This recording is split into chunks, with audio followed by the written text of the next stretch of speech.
बिस्मिल्लाहिर्रहमानिर्रहीम। अस्सलाम वालेकुम नाज़रीन, आप देख रहे हैं प्रोग्राम जीत का जुनून और मैं हूं यासिर रशीद।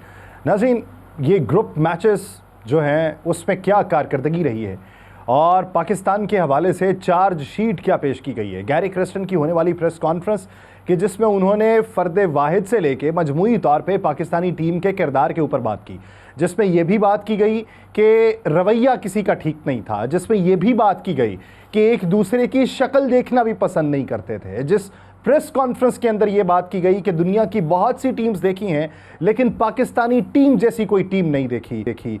तो फिर इस तरह की जब बातें हों तो अमूमी तौर के ऊपर जो राय रखी जाती है उसका बुनियादी मकसद ये होता है कि एक बार असर नौ फिर से बिल्डिंग को तश्कील दिया जाए, बुनियादों को तब्दील किया जाए और फिर एक नए नक्शे के साथ बिल्डिंग जो है वो ताबीर की जाए और फिर उसकी हाइट को बढ़ाया जाए ताकि उसकी मजबूती दिखाई दे सके। जब बुनियादें हिलने वाली हों तो फिर चीज़ों को तब्दील कर देना ही अक्लमंदी हुआ करती है। तो कल की प्रेस कॉन्फ्रेंस ने जिस तरीके से पाकिस्तानी टीम की यूनिटी, पाकिस्तानी टीम की कारकर्दगी, पाकिस्तानी टीम के बैट्समैन के दुनिया के बेहतरीन बल्लेबाज होने या ना होने, गेंदबाज बेहतरीन होने या ना होने का पोल खोला है, उसने बहुत सारे सवालात को जन्म दिया। और जो कल मैच हुआ है, लास्ट मैच वेस्ट इंडीज़ और अफ़गानिस्तान का, उस मैच में वेस्ट इंडीज़ की तरफ से जो परफॉर्मेंस दिखाई गई है और अफ़गानिस्तान की टीम जिसे ब्रायन लारा की जानिब से टॉप 4 टीम्स में चौथी टीम के तौर पे शुमार किया जा रहा था, वो आधे रन्स पे ही घुटने टेक दे। और जो उनके पूरन निकोलस पूरन है वो 98 रन्स करें 53 गेंदों के ऊपर, और लेकिन वो नर्वस 90s के शिकार हो जाएं। तो इस परफॉर्मेंस के ऊपर भी बात करेंगे। हमें ज्वाइन किया है लेजेंड साबिक कप्तान सरफराज साहब हमारे साथ मौजूद हैं। सरफराज साहब, बहुत शुक्रिया आपके वक्त का। सरफराज साहब, सबसे पहले बात का आगाज़ करते हैं गैरी क्रिस्टन की प्रेस कॉन्फ्रेंस से, आपने सुनी भी होगी। अब उस प्रेस कॉन्फ्रेंस के जवाब में भारत से ये पैगाम आए कि गैरी क्रिस्टन साहब, छोड़िए पाकिस्तानी टीम को, आप भारत आइए। जिस तरीके से भारत को तैयार किया था, 2011 में हमने वर्ल्ड कप जीता और फिर उसके बाद हमारी टीम की मजबूती जो है वो कोई तोड़ नहीं पाया, तो वहाँ पर वक्त ज़ाया ना करें, भारत आ जाएं। जब इस तरह के पैगामात आने लगेंगे और इस तरह की प्रेस कॉन्फ्रेंसेस होने लगेंगी तो हम क्या इकदाम उठाएंगे? देखें, इसको अगर पीछे ले जाएं तो मैं गोशगुजार करना चाहता हूं चेयरमैन मौजूदा जो है मोहसिन नकवी साहब के, कि वो इसके ऊपर गौर करें कि इसी तरह प्लेयर थे जो पाकिस्तान की तरफ से छोड़ के कैरी पैकर में चले गए थे।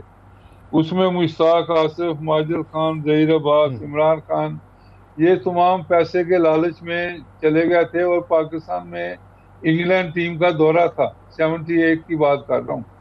तो उस वक्त फिर ज़ियाउल हक को पता चला कि ये चीज़ें हुई हैं, he was the president of Pakistan. तो मीटिंग हुई, उसके बाद मीटिंग में यही फैसला उन्होंने किया कि ये इस तरह के लोगों को जाने क्यों दिया है, इनके तो पासपोर्ट कॉन्फिस्केट करने चाहिए थे कि जो मुल्क के लिए ना खेलना चाहते हैं और इस तरह पैसे के लालच में चले गए।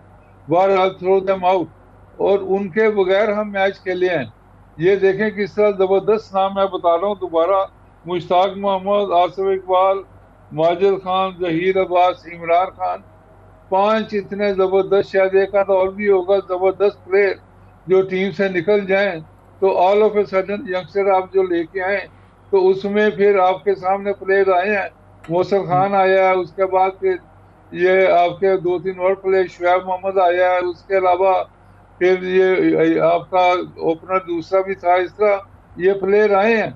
तो मैं यही कहता हूं कि ये चीजें देखते हुए कोई डरने की बात नहीं, जो इस तरह की बात है, और इनको फारग करना चाहिए जो मुल्क को बुट्रे कर रहे हैं। और उसमें मैं कहूँगा कि इंक्वायरी शुरू करनी चाहिए एशिया कप से।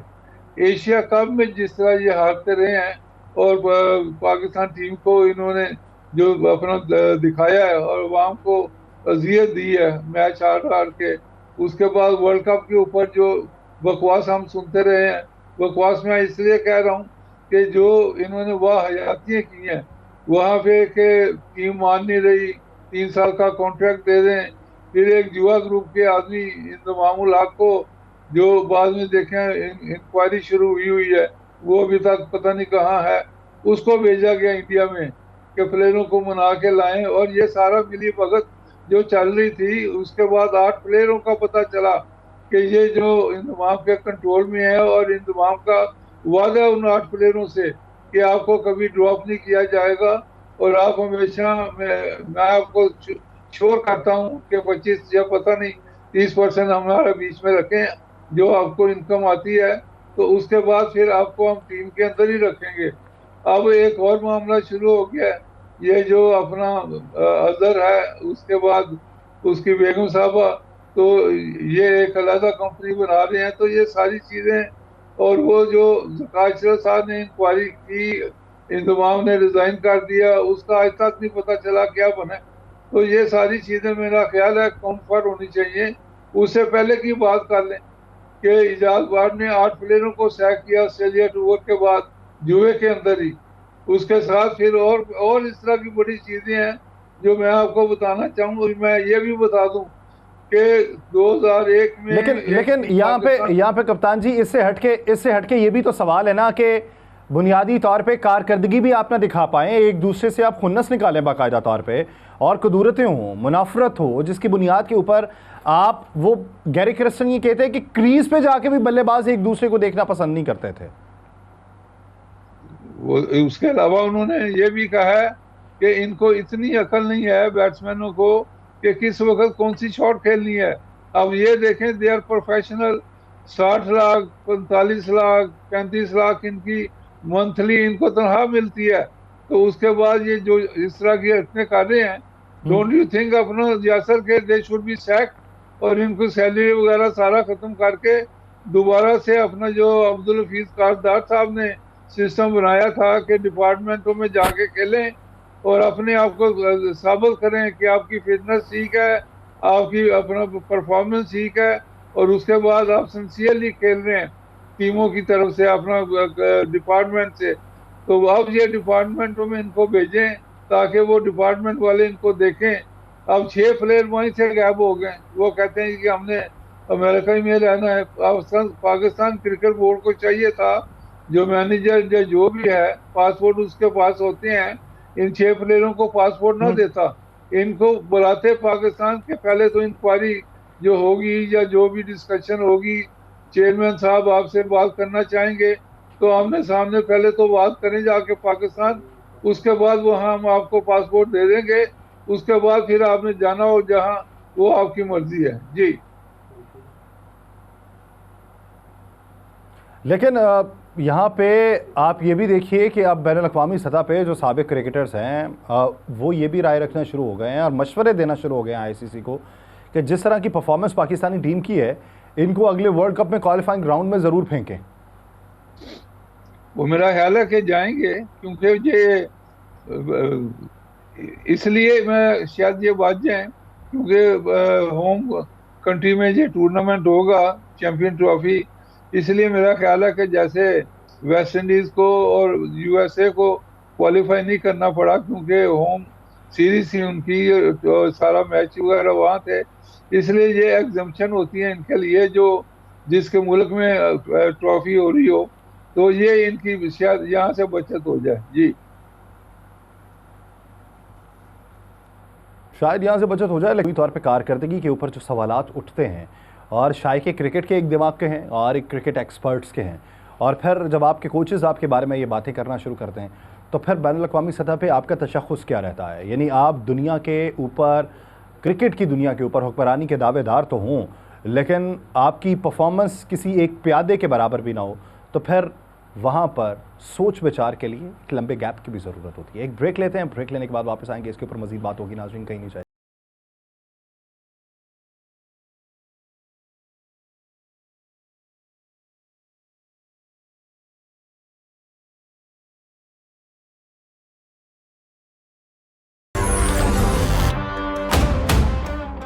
ब्रेक के बाद खुशामदीद नाज़रीन।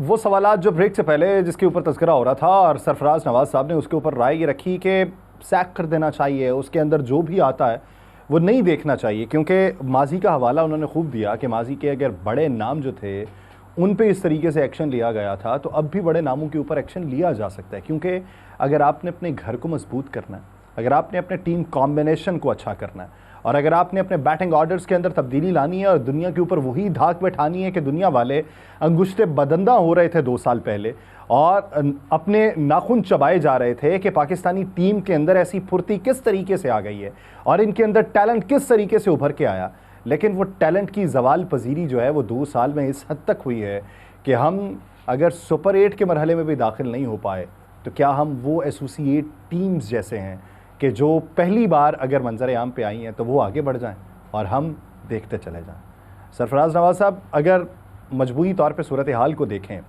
अभी अगर फ़र्दन आप समझें, कप्तानी से लेके जहाँ पे बातें बहुत सी हो रही हैं, अभी बहुत से लोगों ने अपनी ज़बानें खोलनी है और उन्होंने इकरार करना है इस बात का। सबसे पहले बात कप्तानी की, कप्तानी का उनसर आपको किस हद तक नुमाया दिखाई दिया है इस पूरी गड़बड़ में? देखें यासर, इसमें तो 2-4 बातें सामने हैं कि अगर टीम ही आपका साथ ना दे तो कप्तान क्या करेगा। एक तो ये है, अगर कैप्टन चाहे भी कि ये मैं मैच जीतना है, ये करना है, अब आप देखें 2 आदमियों के अलावा, एक तो आपका जो दोनों ओपनर थे उसमें आपका ये जो ओपनर दूसरा रिजवान और उसके बाद बाबर, इसके अलावा आप आ जाएं 3, 4, 5, 6, 7, ये जो लंबी लाइन मैंने गिनाई है 5 प्लेयरों की, इन्होंने किया क्या? हर मैच में फेल। तो इतनी लंबी आपकी जो middle order, top lower order, अगर यही कोलैप्स कर जाए या खेलना ना चाहे तो उसमें कैप्टन क्या करेगा? हम उसके ऊपर कहते हैं ये कि कैप्टन को छोड़ देना चाहिए, ये करना चाहिए, लेकिन दूसरी तरफ ये प्लेयरों का भी तो देखें ना, इन्होंने क्यों नहीं अपना मेहनत की और स्कोर किया और मैच जितवाया। उसके बाद बॉलिंग में आ जाए, आपके जो सिलेक्टर हैं वो हाफ रियाज साहब, एमको, और बड़े बड़े उनमें नामी गिरामी लोग मौजूद हैं, उन्होंने जो टीम सिलेक्शन की है, आपके पास ना तो कोई प्रॉपर ऑफ स्पिनर है और लेग स्पिनर भी एक अनफिट को आप जबरदस्ती ले आए हैं जो इंग्लैंड में तो मैच खेले ही नहीं और वहां से अनफिट चल रहा था और बता भी नहीं रहे कि नी ट्रबल है, क्या प्रॉब्लम है। साइड का बयान दे दिया कि साइड अपना है। उसके बाद बॉलिंग पे आ जाए, बॉलिंग आपकी माशाल्लाह ठीक तो है लेकिन कुछ फिटनेस का फुकदान है उसमें। फिर एक आपका बॉलर जिसकी वजह से फिटनेस का फुकदान है, इसमें आपकी राय मजीद जानूंगा सरफराज साहब। इसी बीच हमें ज्वाइन करें भारत से उस टीम का हिस्सा रहने वाले कि जिस टीम ने भारत में वर्ल्ड कप उठाया था और उसके बाद पाकिस्तान में भी जब वर्ल्ड कप उठाया गया तो शादियाने जो थे वो खुशी के इधर भी बज रहे थे और उधर भी बज रहे थे क्योंकि एक तसलसल था। मदन लाल जी ने हमें ज्वाइन किया है। मदन लाल जी, बहुत शुक्रिया आपके वक्त का। मदन लाल जी, पहले तो नमस्ते करते हैं आपको, लेकिन पहला सवाल ये कि उम्मीद तो ये मेरी होती कि पाकिस्तानी टीम कारकर्दगी दिखा रही होती, बेहतरीन परफॉर्मेंस उसकी होती, तो उस पर मैं आपकी राय मांगता कि बताइए हमारे प्लेयर्स कैसे हैं। लेकिन कभी कभार जब अच्छी परफॉर्मेंस नहीं ना हो रही होती तो तब भी आपकी राय दरकार होती है कि आप किसी दूसरे से राय लें, किसी दूसरी टीम को परखने वाले से लें ताकि वो आपको सही से जज कर सके। आपने पाकिस्तानी टीम की जो अब तक की कारकर्दगी है उसको कैसा देखा? देखिए, क्या बात यहाँ पे मैं ये कहना चाहूँगा कि आपकी टीम बुरी नहीं है। मैं नहीं कहूँगा कि बुरी टीम है, टैलेंटेड टीम है, but no one is bigger than the game. वो गेम से बढ़ के नहीं है और आपको अपना हाउस इन ऑर्डर करना पड़ेगा। पाकिस्तान क्रिकेट बोर्ड को अपना जो बोर्ड है उसको स्ट्रॉन्ग करना पड़ेगा। मैं आपको बताना चाहूँगा कि बीसीसीआई इतना स्ट्रॉन्ग है, कोई भी प्लेयर उनको जाकर डायरेक्ट मिल नहीं सकता किसी को भी, उनको अपॉइंटमेंट लेनी पड़ती है तब जाके होती है। और क्रिकेट की कोई बात नहीं करता वहाँ पे, सिर्फ आपको कोई प्रॉब्लम है तो वो बात होती है, बाकी जो डिपार्टमेंट दिए गए हैं सिलेक्टर वगैरह वही उसको रन करते हैं। और मैं यूएई का हेड कोच रह चुका हूँ जिसमें मेरे पास 12 प्लेयर जो थे और लाहौर के थे और मैंने उनको मैनेज किया। इनको मैनेज करने वाली बात है कि अगर देखिए, अगर आप परफॉर्म नहीं करनी है तो मेक वे फॉर अदर्स। आपने मोहम्मद अमीर को सेलेक्ट किया, ठीक है, is a good bowler, no doubt about that, but why you don't have any youngster with you? You must be. आप पीछे चलते चले हैं। आप टीम को बिल्डअप करने वाली बात होती है और इनको ना, जितने भी तुम्हारे प्लेयर हैं इनको थोड़ा सा ना एजुकेट करने वाली भी बात है, गेम सेंस होनी चाहिए। और अगेंस्ट इंडिया जो उन्होंने शॉट्स खेले हैं If I was a coach, I could have screwed the happiness of all the players. ऐसे शॉट नहीं खेले जाते कभी भी। जब आप इंटरनेशनल मैचेस खेल रहे हैं, आपको स्कोर बोर्ड देख के बैटिंग करनी पड़ती है। कई बार परसेंटेज क्रिकेट भी खेलनी पड़ती है। मुंह उठा के मारे जाओगे तो आप हारोगे क्योंकि ये 20 ओवर का गेम है, तो 1-2 विकेट गिरते हैं तो प्रेशर और ज्यादा बिल्टअप होता है। तो ये ऐसी बात नहीं है कि आपके पास टीम नहीं है, पर system has to be right, has to be strong. No one is bigger, drop them. If the selector things they are not worth it, they are not winning matches for you, make way for other people, give them a full chance. If they are not doing well, fair enough, go for another player. To build a team is very difficult. To destroy the team, Madan Lal ji, आप क्या समझते हैं कि अगर India की sir batting देखें तो Pakistani team के मुकाबले में इंडिया की बैटिंग जो थी, हमारी बॉलिंग लाइन ने इंडिया की बैटिंग को भी रिस्ट्रिक्ट किया था। उसकी बुनियादी वजह आप पिचेस देखते हैं या पाकिस्तानी बॉलर्स की कारकर्दगी देखते हैं, और क्या देखते हैं कि वेस्ट इंडीज़ में वो कारकर्दगी बैटिंग में कितनी बेहतर होगी इंडिया की? नहीं, देखिए, इंडिया की बैटिंग तो बहुत स्ट्रांग है, because we have number 8 people, the batsman can bat. But Pakistan की जो बॉलिंग, उन्होंने अच्छा काम किया। 119 में अगर आप आउट कर सकते हैं, ऐसा लग रहा था कि पाकिस्तान मैच जीत जाएगा। I was watching a match, I was covering the match, but मैंने बोला ना आपको, ऐसे शॉट खेल के मैच नहीं जिता सकते आप। एक आधा मैच, 10 मैचेस में आपको एक मैच जीतोगे, बट आपको स्कोर बोर्ड देखना पड़ता है। सिचुएशन के हिसाब से आपको बैटिंग करनी पड़ती है कि क्या सिचुएशन है, कैसे मैंने अपनी टीम को जिताना है। अगर मैच विनर प्लेयर नहीं है आपको पास, तो उनकी जरूरत नहीं है आपको। तो this is the way you should go about it. ऐसा नहीं है कि टैलेंट नहीं है आपके पास, आप वही प्लेयरों को जाके मिलते हैं, किसी बोर्ड के मिल गया, इधर उधर मिल गया, टीम के अंदर घुस के। ये क्या बात है, यहाँ तो ऐसा नहीं चलता है। And our system, why Indian team is doing well, because our system is too good now. Because आपको यू आर इमेजिन कि हमारे पास कितना टैलेंट है। हाँ ठीक है, हार जीत होती रहती है, कोई बात नहीं, but at the same time हम ये सोच रहे हैं कि हमारे पास है इतना टैलेंट कि वो टीम को कोई इतनी ज्यादा, अगर वो एक तो खिलाड़ी चले भी जाएंगे आफ्टर सम टाइम, बट हमें फर्क नहीं पड़ने वाला। But Pakistan has to organize himself. That is the only problem है ना। Bowling Pakistan good, but at the right moment पे अगर क्लिक नहीं करेंगे, शहनशाह अफरीदी या बड़ा बॉलर तो बनता है, पर आपको मैच जिताने हैं भैया। आपको मैच जिताने होते हैं, जाके ये लो, ये मेरा मैच है। तो ये इंडिविजुअल परफॉर्मेंस से टीमें जीतते नहीं। As a team if you perform then you can win. क्योंकि होता क्या है कि देखिए, वर्ल्ड कप का मैच जीतना एक या दो खिलाड़ी नहीं जीत सकते। अगर इंडिया ने भी मैच वर्ल्ड कप जीतना है, तो इसके जितने भी खिलाड़ी हैं उनको रिस्पॉन्सिबिलिटी लेनी पड़ेगी। That responsibility Indian team knows कि हमें कैसे रिस्पॉन्सिबिलिटी लेनी है। पाकिस्तान रिस्पॉन्सिबिलिटी तो लेता ही नहीं है, मुंह उठा के शॉटे खेले जा रहा है, दिमाग नहीं है, कुछ नहीं है, लगाए जाओ भाई। तो वो सिचुएशन तो देखो भैया, वो बोर्ड की तरफ देखो, कोई विकेट तो ठीक है, विकेट तो गाड़ी के तमाम पुर्जे ठीक होंगे तो वो रेस में हिस्सेदार रह सकती है ना। और अगर पुर्जे ही खराब होंगे तो फिर आप रेस के खिलाड़ी नहीं है, आप सिर्फ हल्का हल्का चल ही सकते हैं। सरफराज नवाज साहब, मदी पाजी की राय से किस हद तक अग्री करते हैं आप? देखें, मदन लाल ने जो जबरदस्त बातें की हैं, अगर इसको हमारा क्रिकेट बोर्ड गौर से सुने और बार बार सुने तो इसमें बड़े से रिजल्ट निकल सकते हैं। कि जैसे उन्होंने कहा कि बोर्ड को देखें, और उस वक्त पाकिस्तान 70 for 2 था, तो 50 रन चाहिए थे, तो उसमें क्या मुश्किल थी। और उसके बाद फिर कैप्टन ने भी कहा है अपना, बाबर आजम ने, कि विकेट मुश्किल नहीं थी, आसान विकेट थी स्कोर करने के लिए। तो उसके बाद फिर देखें, 5 जो खिलाड़ी मैं बता रहा हूँ एकदम कोलैप्स कर जाए, और उसके बाद फिर आपकी 7 विकेटें गिने, ऑल आउट भी नहीं हुए। तो फिर मतलब कहने का है कि विकेट इन हैंड, उसके बावजूद आप फिर मैच हार जाए, 120 ना कर सके। तो ये तो आप देखें ना कि विकेटें जो 3 आप लेके आई हैं वापस, उसका फायदा क्या है? You should have been hit out करते, कोई मारदार करते शुरू में, ताकि स्कोर जो था ये लेके आते। विकेटें लूज होते हैं, डजंट मैटर, एंड पे भी तो हम हार ही गए ना। तो उसके बाद जो फिर बीच में ये 2-3 साल यही मामले चलते रहे हैं, यही टीम, यही वो प्लेयर और यही ग्रुप राज करता रहा है। और फिर ग्रुपबाजी जो है बीच में, ये एशिया कप से ग्रुपबाजी शुरू हुई है। तो 23-24 इतनी जल्दी उसको क्या थी? We should have concentrated on his bowling. Australia गया है, उसकी बॉलिंग 125-30 पे आ गई है 140 से।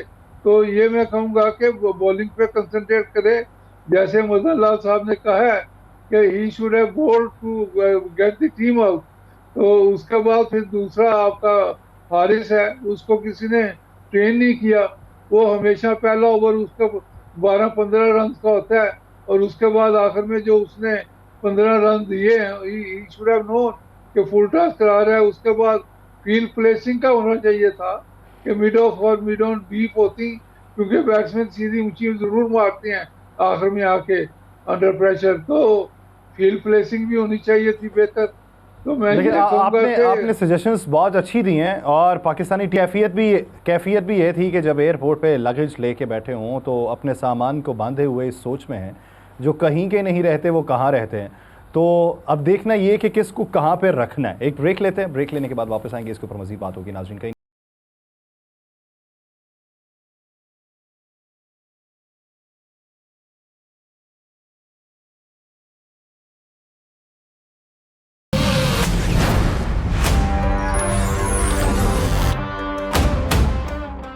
ब्रेक के बाद खुशामदीद। नाज़रीन, बात परफॉर्मेंस के ऊपर हो रही है। सरफराज नवाज साहब, अगर आप ये देखें कि हारे हुए लश्कर में भी अगर कोई हो तो उसकी इनफरादी तौर पे बात हो रही है कि इनफरादी तौर पे सिर्फ परफॉर्मेंस नहीं होती, ये मानते हैं, लेकिन इनफरादी तौर पे भी क्या ऐसी परफॉर्मेंस किसी की रही है कि जो देर तक याद रहे? अगर आप देखें न्यूजीलैंड को, और न्यूजीलैंड के फर्गूसन हैं, उन्होंने 4 ओवर्स करवाए पापुआ न्यू गिनी को, और 4 ओवर्स उन्होंने मेडन किए हैं, और शायद ये अगली तारीख के लिए मुश्किल हो जाए किसी बॉलर के लिए। तो वो 4 ओवर्स आप किसी भी टीम को करवाएं, वो मेडन निकाल लेना, ये कितने बड़ा आर्ट होता है। देखें, खास तौर पे जो ये T20 है, इसमें तो मेडन करना बहुत बड़ी अचीवमेंट है, क्योंकि छोटा ओवर्स का मैच है 20 ओवर का, और उसमें 2 ओवर 4 अगर मेडन चले जाए तो टीम कहाँ से कहाँ चली जाती है। मैं कहूँगा कि न्यूजीलैंड को भी डिजास्टर देखना पड़ा है, इसलिए क्योंकि उनका कॉम्बिनेशन ही खत्म हो गया था। अब आप देखें, न्यूजीलैंड जब टीम खेली है अगेंस्ट साउथ अफ्रीका, तो साउथ अफ्रीका की भी यंग टीम थी। उनके भी जो प्लेयर थे आईपीएल में खेल रहे थे, और उसके बाद फिर ये जो अपना न्यूजीलैंड के ये भी आईपीएल में था, और कॉम्बिनेशन ही डिस्ट्रॉय हो गया हुआ था। उसके बाद इन्होंने जो कॉम्बिनेशन बनाया है वो बन ही नहीं सका, और उसका हशर देख लें। जो हम कहते हैं ना, बाहर के मुल्कों में ना भेजें, अपने मुल्क में ही रहें। अब इंडिया ने देखें, कोई प्लेयर उनका बाहर के मुल्क में नहीं जाता, आईपीएल खेलता है। पाकिस्तान को भी चाहिए पीएसएल खेले, उससे इनको अच्छे पैसे मिल जाते हैं। उसके बाद फिर बोर्ड इनकी काफी मदद कर रहा है। तो ये सारी चीजें देखते हुए मैं कहूँगा कि जो इंडिया की टीम क्यों अच्छी बनी है और उनका बैकअप क्यों इतना ज्यादा है, क्योंकि उनकी जो रणजी ट्रॉफी है, दूसरे मैचेस हैं, वहां से प्लेयर, और सेंट्रल कंट्रोल नहीं है।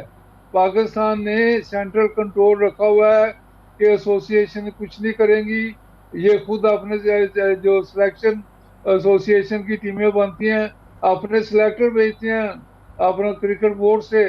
तो ये सेंट्रल जो कंट्रोल है ये खत्म करें। एसोसिएशन के वहाँ कोचेज मौजूद होते हैं, उनके अपने कोचेज लगने दें, क्योंकि वो सारा साल रहती हैं। फिर क्लबें वहाँ हैं, क्लबों की वो देखते हैं कौन सा प्लेयर निकल रहा है। ये तो अपना जो सेंट्रल रखे हुए आदमी कोच का सेलेक्ट करके वापस आ जाते हैं। उसके बाद फिर क्या पता है कि किस प्लेयर ने कैसा। इसलिए यंगस्टर निकले नहीं, यंगस्टर जो भी अभी निकले, यानी आप जो मेन पॉइंट उठा रहे हैं वो मेन पॉइंट ये है कि सेंट्रल कंट्रोल जो है उसका खात्मा हो तो तभी कुछ बेहतर हो सकता है। मदन लाल जी, अगर देखें, बात हो रही है न्यूजीलैंड की। न्यूजीलैंड की परफॉर्मेंस जो अब तक की सुपर 8 से बाहर हो जाना, उसके ऊपर राय क्या रखते हैं, क्या वजह देखते हैं? और दूसरा, फर्गूसन की मैं बात कर रहा था कि 4 ओवर्स किए और चारों मेडन किए। ये अलग बात कि पापुआ न्यू गिनी के मुकाबले में किए, लेकिन फिर भी T20 में 4 ओवर्स का मेडन कर जाना, ये कितना बड़ा आर्ट है? वो ये तो शॉर्टर फॉर्मेट में तो 4 ओवर मेडन करना तो एक समझता की रिकॉर्ड टूटने वाला ही नहीं है। और क्या है कि ठीक है, कोई भी टीम आपके सामने हो, आपको परफॉर्म तो करना पड़ता है, ऐसी कोई बात नहीं। बाकी न्यूजीलैंड का ठीक है, न्यूजीलैंड का क्या है, देखिए न्यूजीलैंड की एक ऐसी टीम है, ठीक है, उनका परफॉर्मेंस अच्छा नहीं था, क्योंकि जो फॉर्मेट है ना, इसमें जो छोटी टीमें कभी भी अपसेट कर सकती हैं। काफी छोटी टीमों ने, यूएसए टीम है या स्कॉटलैंड है या आयरलैंड है, इन्होंने अपसेट किए हैं। ये फॉर्मेट ही ऐसा है। आप इस फॉर्मेट में आप किसी टीम को भी हल्का नहीं ले सकते। ऐसे रिजल्ट आएंगे आपके पास, आगे भी आएंगे और आने वाले समय में आप देखेंगे। बट ठीक है, कॉम्बिनेशन उनका नहीं बना जैसे सरफराज ने कहा। हो सकता है कि वो कई बार ऐसा होता है ना कि ऐसे क्रिकेट में आप रिदम में नहीं आते, आपके पावर प्ले के ओवर है 6 ओवर, ये बहुत ज्यादा इंपॉर्टेंट हो जाते हैं। That's where Pakistan also lose, because 6 over जो है ना power play, you set the game. अगर रन बना के दे देते हैं तो जो आने वाले मिडल ऑर्डर जो है उसमें थोड़ा सा तकलीफ होती है रन निकालने में। उसमें बाकी लास्ट के जो 4 ओवर है वो आपके पास अगर बैट्समैन पड़े हैं तो आपका टोटल 170-80 दिखता है। ये फॉर्मेट को आपको बड़े चतुराई से चलाना पड़ता है। ये ऐसा नहीं है कि आप जाओ और जी बाद में खेलेंगे, बाद में कुछ नहीं होता। ये फेयरलेस क्रिकेट है और इसमें आपको फेयरलेस क्रिकेट खेलनी पड़ेगी। अगर आपको अच्छा स्टार्ट नहीं मिलता तो आप हमेशा ही स्ट्रगल करते चले जाएंगे। तो ये है कि बाकी न्यूजीलैंड के, हमें न्यूजीलैंड या इंग्लैंड या ऑस्ट्रेलिया, हमें ये देखना है कि हम क्या कर रहे हैं। मैं ये सोचता हूँ कि इंडिया क्या कर रहा है, या पाकिस्तान को खुद सोचना कि हम क्या कहाँ पे पहुंचे हैं, हम पीछे जा रहे हैं या आगे जा रहे हैं। एनालाइज करना और उसको एनालाइज करके उसको गलतियों को सुधारना। अब वर्ल्ड कप खत्म हो गया पाकिस्तान का, तो फिर वही बैक टू द नॉर्मल अगर आ जाते हैं, आप देखेंगे न्यूजीलैंड की टीम कम बैक करेगी।